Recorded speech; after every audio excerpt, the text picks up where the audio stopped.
What are cordials and liqueurs? These are terms that get thrown around, and depending on your level of knowledge, you may not fully understand what the difference is between a liqueur and a cordial and a general bottle of liquor. So that is the topic that we're going to dive in today. Stick around, but before you do, please hit that like and subscribe button so that we can get more exposure to people and help teach people about the wonderful world of wine and liquor.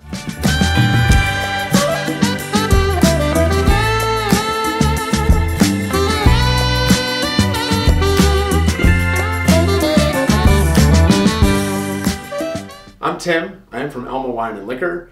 Welcome to our YouTube channel. Really appreciate you being here today as we dive into cordials and liqueurs. So first off, those two terms, cordial and liqueur, are pretty much interchangeable at this point. What a liqueur is, by definition, is a base spirit of liquor, so a distilled product that is been added to, with some type of sweetener, herb, flavoring, any sort of addition to the base alcoholic spirit, the base distilled spirit. So cordials and liqueurs start as a distilled spirit, and then we add in other items to change their flavor profile.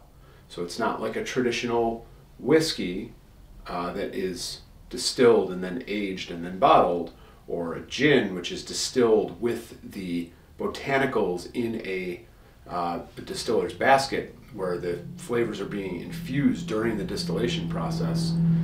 Cordials and liqueurs are distilled, and then the blender will add in some of the flavors.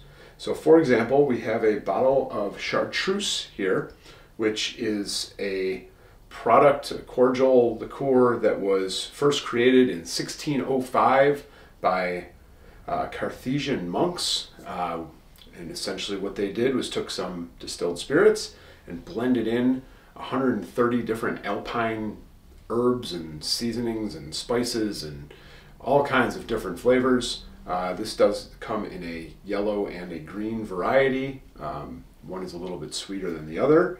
Also, fun fact, chartreuse is the only liquor that I am aware of that actually has had a color named after it. So, color of chartreuse was named after the liqueur, which is kind of a fun little fact there.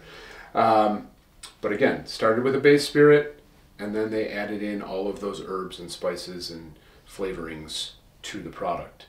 Cointreau is a orange liqueur, originally made in 1849. They use dry orange peels. They use fresh and sweet parts of the orange, the peels for the bitter aspect, the fresh juice for some sweetness.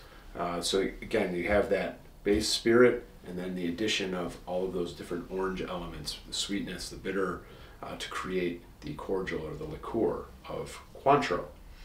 Krupnik is a pretty famous honey liqueur, which comes out of Poland traditionally.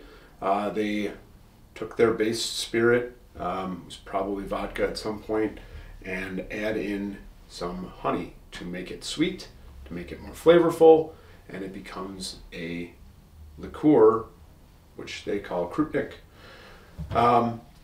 Just something to be aware of when you're shopping and you see a flavored whiskey, or that nowadays Fireball and cookie dough and all different peanut butter, screwball, all those different types of things.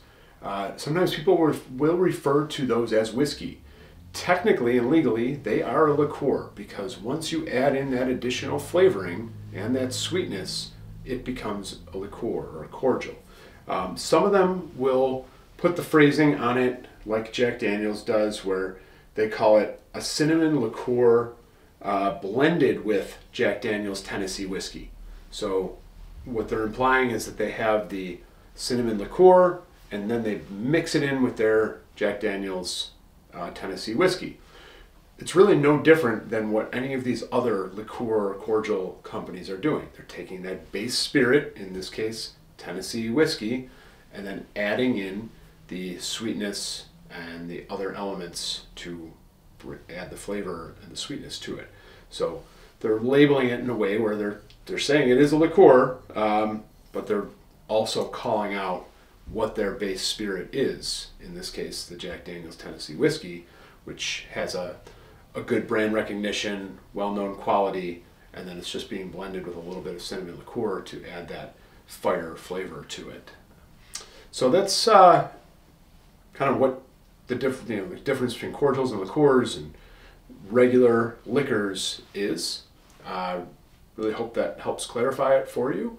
If it did, please let us know in the comments. If you have another example of a liqueur, especially something older than 1605, I'd love to hear about it in the comments below. Please like and subscribe to our channel, and we really look forward to hearing from you in the future. Cheers.